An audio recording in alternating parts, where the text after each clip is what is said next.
Histoire. La Belle et la Bête. Il y avait une fois un marchand qui était extrêmement riche. Il avait 6 enfants, 3 garçons et 3 filles, et, comme ce marchand était un homme d'esprit, il n'épargna rien pour l'éducation de ses enfants, et leur donna toutes sortes de maîtres. Ses filles étaient très belles, mais la cadette, surtout, se faisait admirer, et on ne l'appelait, quand elle était petite, que la belle enfant, en sorte que le nom lui en resta, ce qui donna beaucoup de jalousie à ses sœurs. Cette cadette, qui était plus belle que ses sœurs, était aussi meilleure qu'elle. Les 2 aînées avaient beaucoup d'orgueil, parce qu'elles étaient riches, elles faisaient les dames, et ne voulaient pas recevoir les visites des autres filles de marchands, il leur fallait des gens de qualité pour leur compagnie. Elles allaient tous les jours au bal, à la comédie, à la promenade, et se moquaient de leur cadette, qui employait la plus grande partie de son temps à lire de bons livres. Comme on savait que ces filles étaient fort riches, plusieurs gros marchands les demandèrent en mariage, mais les 2 aînées répondirent qu'elles ne se marieraient jamais, à moins qu'elles ne trouvassent un duc, ou tout au moins un comte. La Belle, car je vous ai dit que c'était le nom de la plus jeune, la Belle, dis-je, remercia bien honnêtement ceux qui voulaient l'épouser, mais elle leur dit qu'elle était trop jeune, et qu'elle souhaitait de tenir compagnie à son père pendant quelques années. Or tout d'un coup le marchand perdit son bien, et il ne lui resta qu'une petite maison de campagne, bien loin de la ville. Il dit en pleurant, à ses enfants, qu'il fallait aller demeurer dans cette maison, et, qu'en travaillant comme des paysans, ils y pourraient vivre. Ses 2 filles aînées répondirent qu'elles ne voulaient pas quitter la ville, et qu'elles avaient plusieurs amants qui seraient trop heureux de les épouser, quoiqu'elles n'eussent plus de fortune. Les bonnes demoiselles se trompaient, leurs amants ne voulurent plus les regarder, quand elles furent pauvres.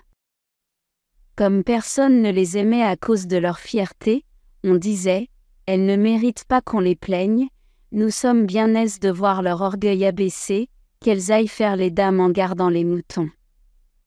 Mais en même temps, tout le monde disait, pour la Belle, nous sommes bien fâchés de son malheur. C'est une si bonne fille, elle parlait aux pauvres gens avec tant de bonté, elle était si douce, si honnête.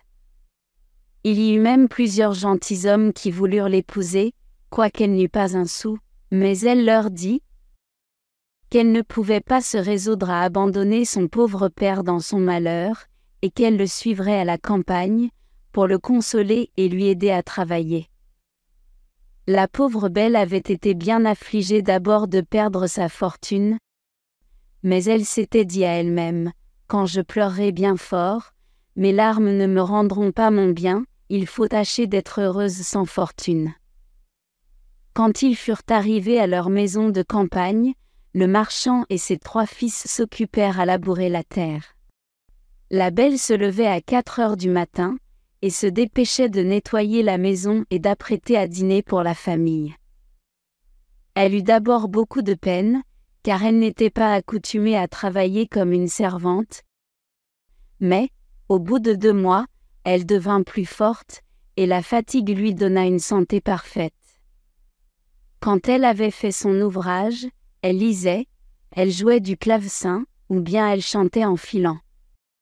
Ses 2 sœurs, au contraire, s'ennuyaient à la mort, elles se levaient à 10 heures du matin, se promenaient toute la journée, et s'amusaient à regretter leurs beaux habits et les compagnies.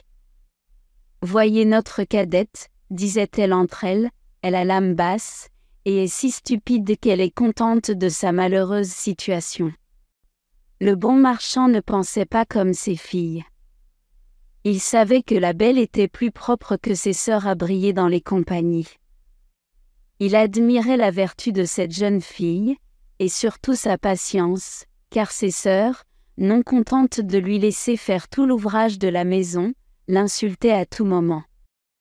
Il y avait 1 an que cette famille vivait dans la solitude, lorsque le marchand reçut une lettre, par laquelle on lui marquait qu'un vaisseau, sur lequel il avait des marchandises, venait d'arriver heureusement.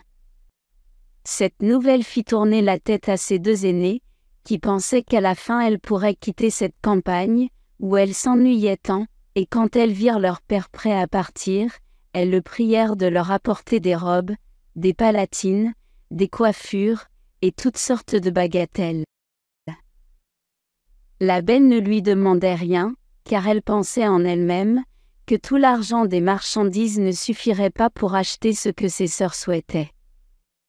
« Tu ne me pries pas de t'acheter quelque chose, lui dit son père. Puisque vous avez la bonté de penser à moi, lui dit-elle, je vous prie de m'apporter une rose, car il n'en vient point ici. Ce n'est pas que la belle se souciât d'une rose, mais elle ne voulait pas condamner, par son exemple, la conduite de ses sœurs, qui auraient dit, que c'était pour se distinguer qu'elle ne demandait rien. Le bon homme partit, mais quand il fut arrivé, on lui fit un procès pour ses marchandises, et, après avoir eu beaucoup de peine, il revint aussi pauvre qu'il était auparavant.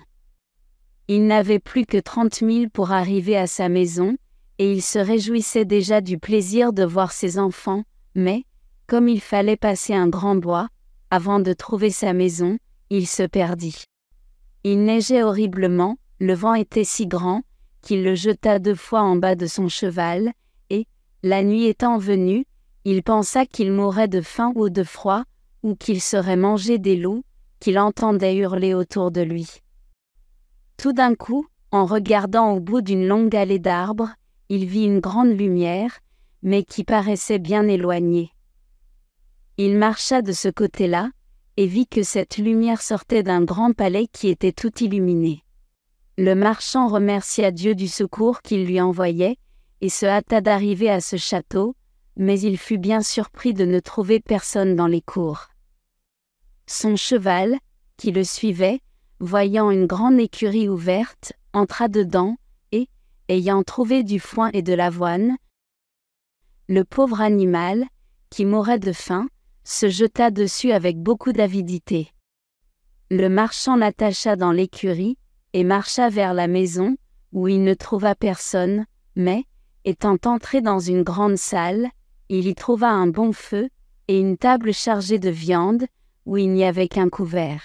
Comme la pluie et la neige l'avaient mouillé jusqu'aux os, il s'approcha du feu pour se sécher, et disait en lui-même : « Le maître de la maison ou ses domestiques me pardonneront la liberté que j'ai prise, et sans doute ils viendront bientôt. » Il attendit pendant un temps considérable, mais 11 heures ayant sonné, sans qu'il vît personne, il ne put résister à la faim, et prit un poulet qu'il mangea en 2 bouchées, et en tremblant. Il but aussi quelques coups de vin, et, devenu plus hardi, il sortit de la salle, et traversa plusieurs grands appartements, magnifiquement meublés. À la fin il trouva une chambre où il y avait un bon lit, et comme il était minuit passé, et qu'il était las, il prit le parti de fermer la porte et de se coucher. Il était 10 heures du matin quand il se leva le lendemain, et il fut bien surpris de trouver un habit fort propre à la place du sien qui était tout gâté. Assurément, dit-il, en lui-même, ce palais appartient à quelque bonne fée qui a eu pitié de ma situation. Il regarda par la fenêtre et ne vit plus de neige, mais des berceaux de fleurs qui enchantaient la vue. Il rentra dans la grande salle où il avait soupé la veille, et vit une petite table où il y avait du chocolat. « Je vous remercie, Madame la fée, dit-il tout haut, d'avoir eu la bonté de penser à mon déjeuner. » Le bon homme, après avoir pris son chocolat, sortit pour aller chercher son cheval, et, comme il passait sous un berceau de roses, il se souvint que la belle lui en avait demandé, et cueillit une branche où il y en avait plusieurs. En même temps, il entendit un grand bruit, et vit venir à lui une bête si horrible, qu'il fut tout près de s'évanouir. « Vous êtes bien ingrat, lui dit la bête, d'une voix terrible, je vous ai sauvé la vie, en vous recevant dans mon château, et, pour ma peine, vous me volez mes roses que j'aime mieux que toute chose au monde.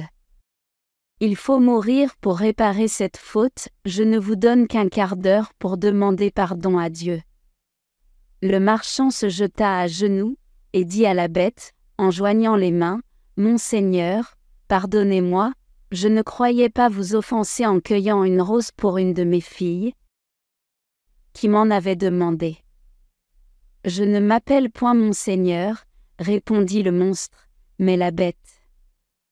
Je n'aime point les compliments, moi, je veux qu'on dise ce que l'on pense, ainsi, ne croyez pas me toucher par vos flatteries, mais vous m'avez dit que vous aviez des filles. Je veux bien vous pardonner, à condition qu'une de vos filles vienne volontairement, pour mourir à votre place. Ne me raisonnez pas, partez, et si vos filles refusent de mourir pour vous, jurez que vous reviendrez dans 3 mois. Le bon homme n'avait pas dessein de sacrifier une de ses filles à ce vilain monstre, mais il pensa, « Au moins, j'aurai le plaisir de les embrasser encore une fois. » Il jura donc de revenir, et la bête lui dit qu'il pouvait partir quand il voudrait, mais, ajouta-t-elle, « Je ne veux pas que tu t'en ailles les mains vides. Retourne dans la chambre où tu as couché, tu y trouveras un grand coffre vide. Tu peux y mettre tout ce qui te plaira, je le ferai porter chez toi. » En même temps, la bête se retira, et le bon homme dit en lui-même, « S'il faut que je meure, j'aurai la consolation de laisser du pain à mes pauvres enfants. » Vivez-eux. Il y avait une fois un marchand qui était extrêmement riche. Vit venir à lui une bête si horrible, qu'il fut tout près de s'évanouir. Il retourna dans la chambre où il avait couché, et, y ayant trouvé une grande quantité de pièces d'or, il remplit le grand coffre, dont la bête lui avait parlé, et le ferma, et, ayant repris son cheval qu'il retrouva dans l'écurie, il sortit de ce palais avec une tristesse égale à la joie qu'il avait, lorsqu'il y était entré. Son cheval prit de lui-même une des routes de la forêt, et en peu d'heures, le bon homme arriva dans sa petite maison. Ses enfants se rassemblèrent autour de lui, mais, au lieu d'être sensible à leurs caresses, le marchand se mit à pleurer en les regardant. Il tenait à la main la branche de rose, qu'il apportait à la belle, il la lui donna, et lui dit, « La belle, prenez ces roses, elles coûteront bien cher à votre malheureux père, » et tout de suite, il raconta à sa famille la funeste aventure qui lui était arrivée. À ce récit, ses 2 aînés jetèrent de grands cris, et dirent des injures à la belle qui ne pleurait point. « Voyez ce que produit l'orgueil de cette petite créature, disait-elle, que ne demandait-elle des ajustements comme nous? Mais non, mademoiselle voulait se distinguer, elle va causer la mort de notre père et elle ne pleure pas. » « Cela serait fort inutile, reprit la belle, pourquoi pleurerais-je la mort de mon père? Il ne périra point.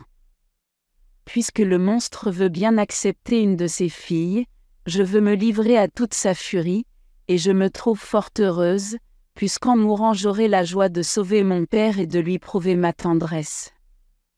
Non, ma sœur, lui dirent ses 3 frères, vous ne mourrez pas, nous irons trouver ce monstre, et nous périrons sous ses coups, si nous ne pouvons le tuer. Ne l'espérez pas, mes enfants, leur dit le marchand, la puissance de cette bête est si grande, qu'il ne me reste aucune espérance de la faire périr. Je suis charmé du bon cœur de la belle, mais je ne veux pas l'exposer à la mort. Je suis vieux, il ne me reste que peu de temps à vivre, ainsi, je ne perdrai que quelques années de vie, que je ne regrette qu'à cause de vous, mes chers enfants. Je vous assure, mon père, lui dit la belle, que vous n'irez pas à ce palais sans moi, vous ne pouvez m'empêcher de vous suivre. Quoique je sois jeune, je ne suis pas fort attachée à la vie, et j'aime mieux être dévorée par ce monstre, que de mourir du chagrin que me donnerait votre perte. » On eut beau dire, la belle voulut absolument partir pour le beau palais, et ses sœurs en étaient charmées, parce que les vertus de cette cadette leur avaient inspiré beaucoup de jalousie. Le marchand était si occupé de la douleur de perdre sa fille, qu'il ne pensait pas au coffre qu'il avait rempli d'or, mais, aussitôt qu'il se fut renfermé dans sa chambre pour se coucher, il fut bien étonné de le trouver à la ruelle de son lit. Il résolut de ne point dire à ses enfants qu'il était devenu si riche, parce que ses filles auraient voulu retourner à la ville, qu'il était résolu de mourir dans cette campagne, mais il confia ce secret à la belle qui lui apprit qu'il était venu quelques gentilshommes pendant son absence, et qu'il y en avait 2 qui aimaient ses sœurs. Elle pria son père de les marier, car elle était si bonne qu'elle les aimait, et leur pardonnait de tout son cœur le mal qu'elle lui avait fait.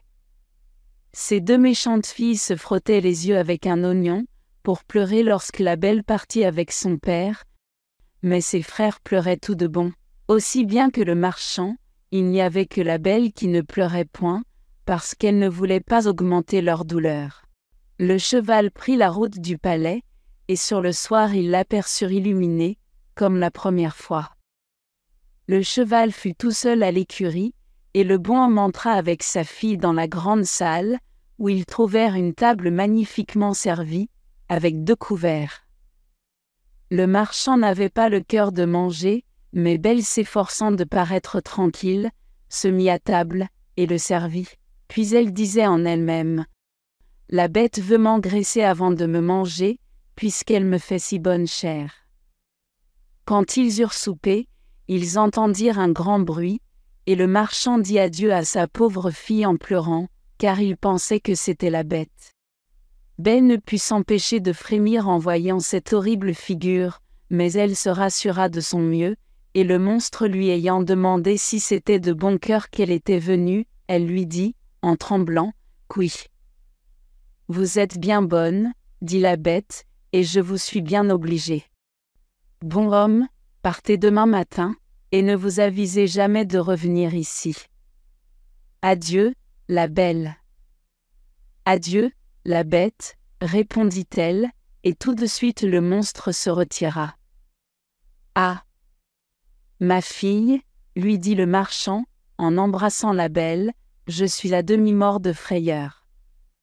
Croyez-moi, laissez-moi ici, non, mon père, lui dit la belle avec fermeté. Vous partirez demain matin, et vous m'abandonnerez au secours du ciel, peut-être aura-t-il pitié de moi. Ils furent se coucher, et croyaient ne pas dormir de toute la nuit, mais à peine furent-ils dans leur lit que leurs yeux se fermèrent. Pendant son sommeil, la belle vit une dame qui lui dit : « Je suis contente de votre bon cœur, la belle, la bonne action que vous faites, en donnant votre vie, pour sauver celle de votre père, ne demeurera point sans récompense. » La belle, en s'éveillant, raconta ce songe à son père, et, quoiqu'il le consolât un peu, cela ne l'empêcha pas de jeter de grands cris, quand il fallut se séparer de sa chère fille. « Vous êtes bien bonne, dit la bête, et je vous suis bien obligée. » Lorsqu'il fut parti, la belle s'assit dans la grande salle, et se mit à pleurer aussi, mais, comme elle avait beaucoup de courage, elle se recommanda à Dieu, et résolut de ne point se chagriner, pour le peu de temps qu'elle avait à vivre, car elle croyait fermement que la bête la mangerait le soir. Elle résolut de se promener en attendant, et de visiter ce beau château. Elle ne pouvait s'empêcher d'en admirer la beauté. Mais elle fut bien surprise de trouver une porte, sur laquelle il y avait écrit « Appartement de la belle ». Elle fut bien surprise de trouver une porte, sur laquelle il y avait écrit « Appartement de la belle ». Elle ouvrit cette porte avec précipitation, et elle fut éblouie de la magnificence qui y régnait, mais ce qui frappa le plus sa vue fut une grande bibliothèque, un clavecin, et plusieurs livres de musique.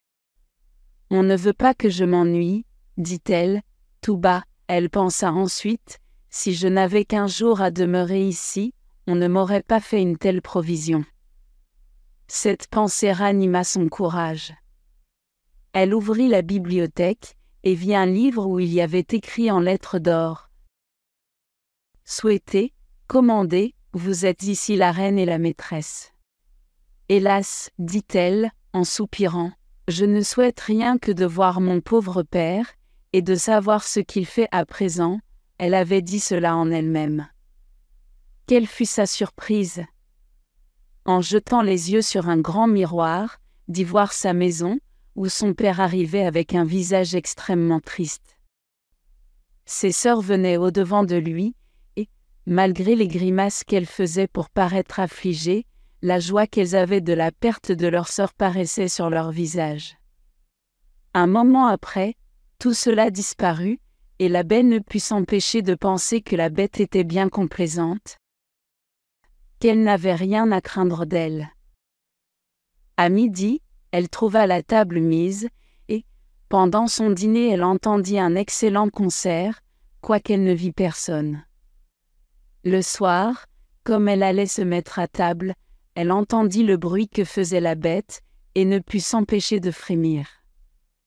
La belle, lui dit ce monstre, « Voulez-vous bien que je vous voie souper ?» « Vous êtes le maître ?» répondit la belle en tremblant. « Non, » répondit la bête, « il n'y a ici de maîtresse que vous. Vous n'avez qu'à me dire de m'en aller si je vous ennuie, je sortirai tout de suite. Dites-moi, n'est-ce pas que vous me trouvez bien laid ?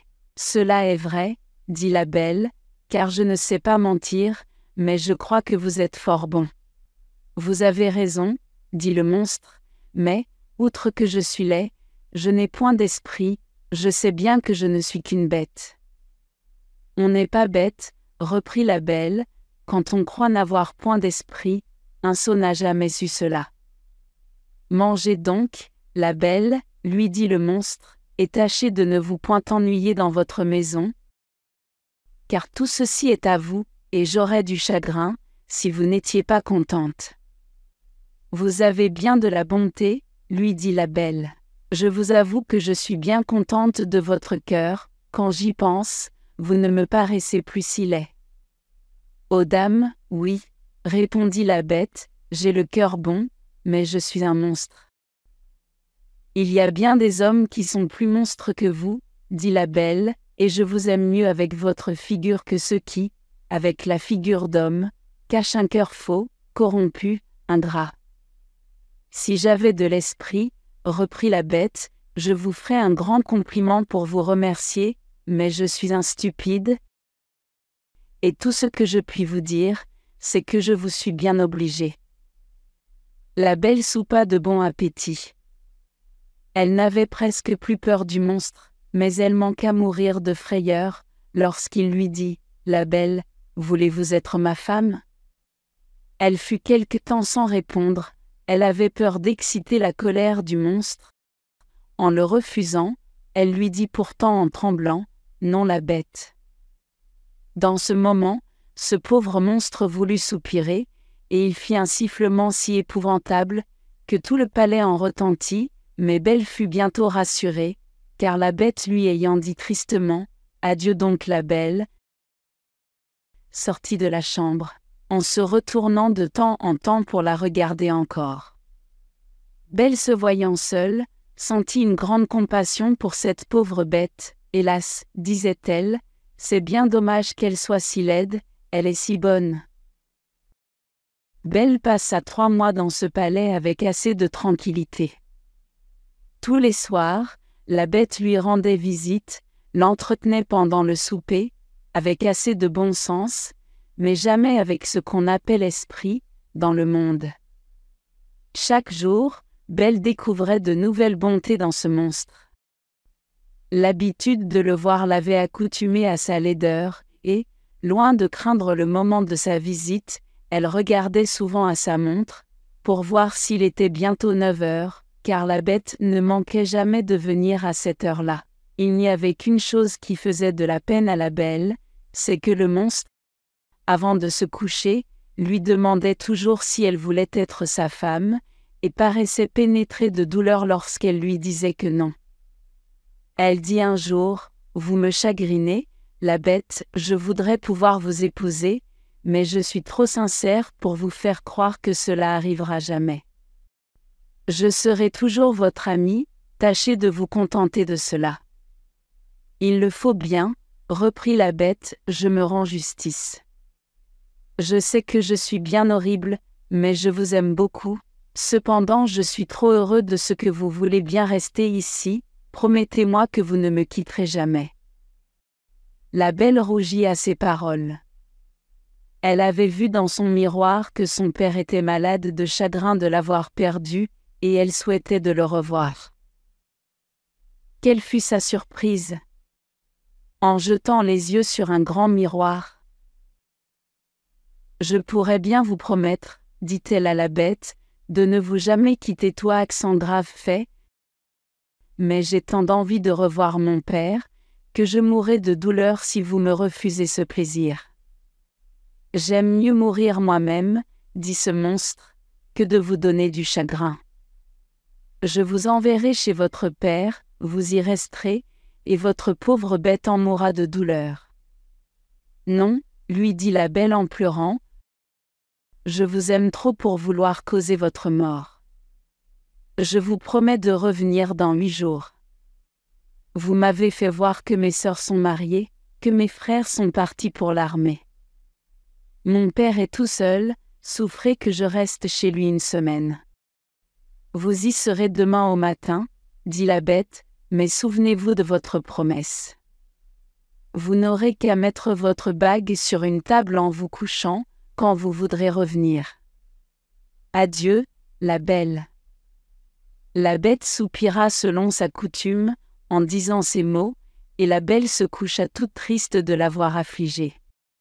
Quand elle se réveilla le matin, elle se trouva dans la maison de son père, et, ayant sonné une clochette qui était à côté de son lit, elle vit venir la servante qui fit un grand cri en la voyant.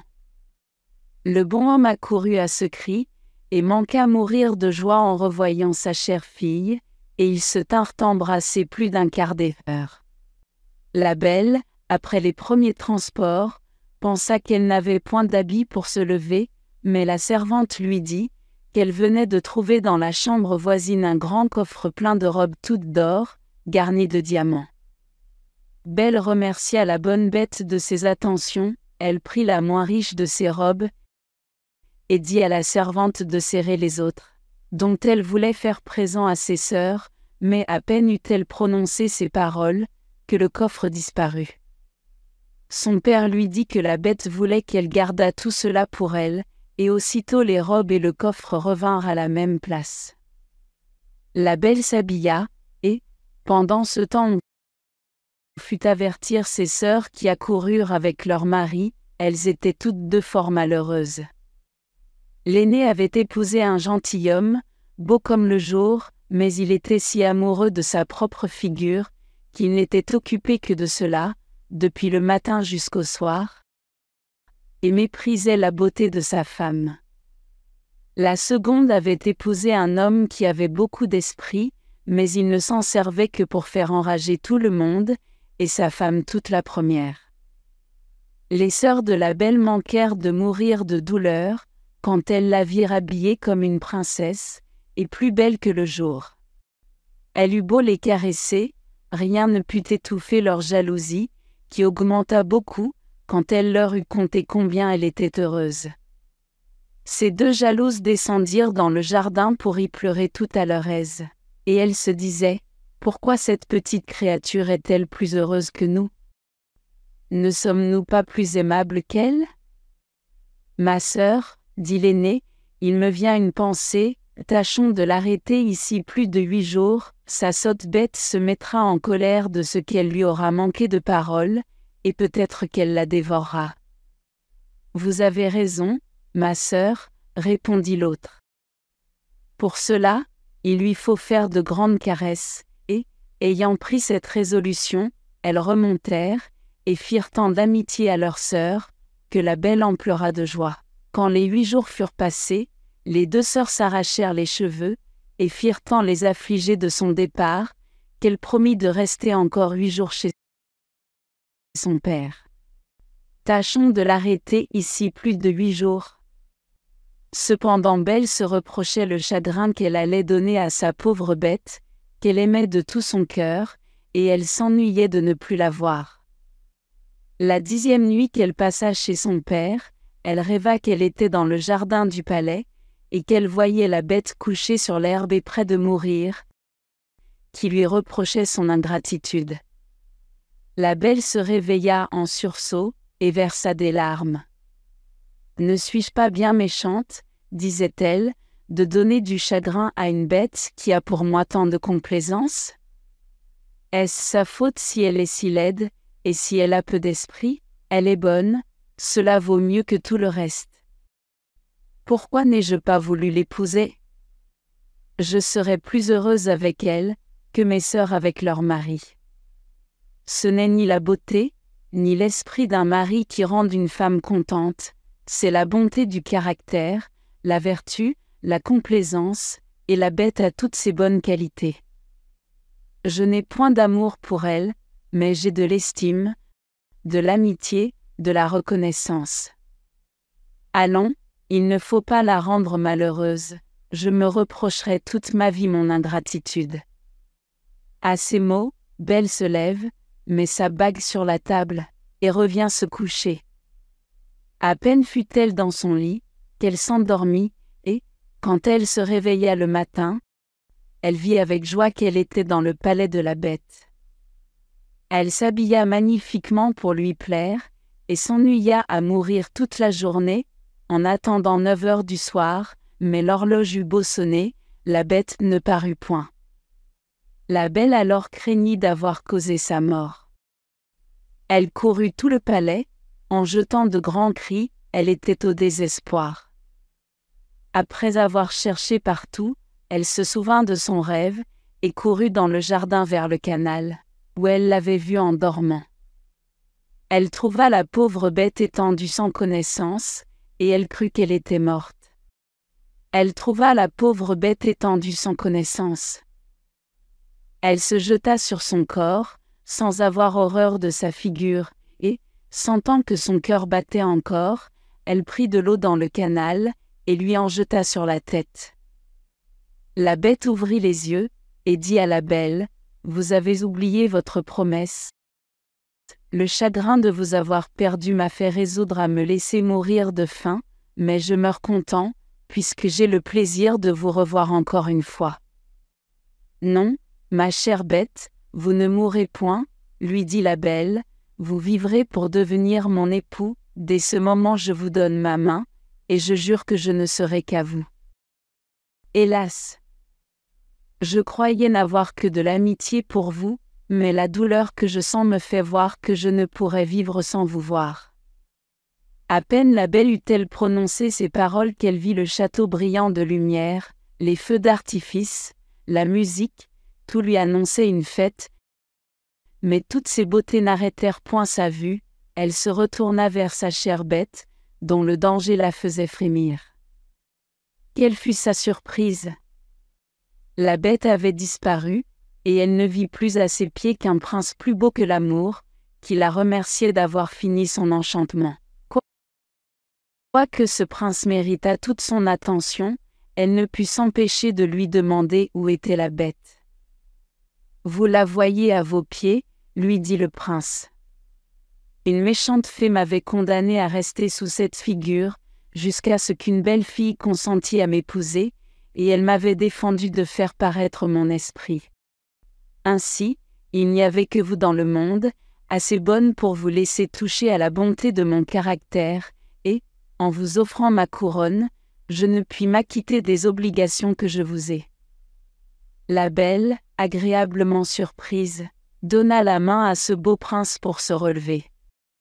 Ils allèrent ensemble au château, et la Belle manqua mourir de joie en trouvant, dans la grande salle, son père et toute sa famille, que la belle dame, qui lui était apparue en songe, avait transporté au château. « Belle, lui dit cette dame qui était une grande fée, venez recevoir la récompense de votre bon choix. Vous avez préféré la vertu à la beauté et à l'esprit, vous méritez de trouver toutes ces qualités réunies en une même personne.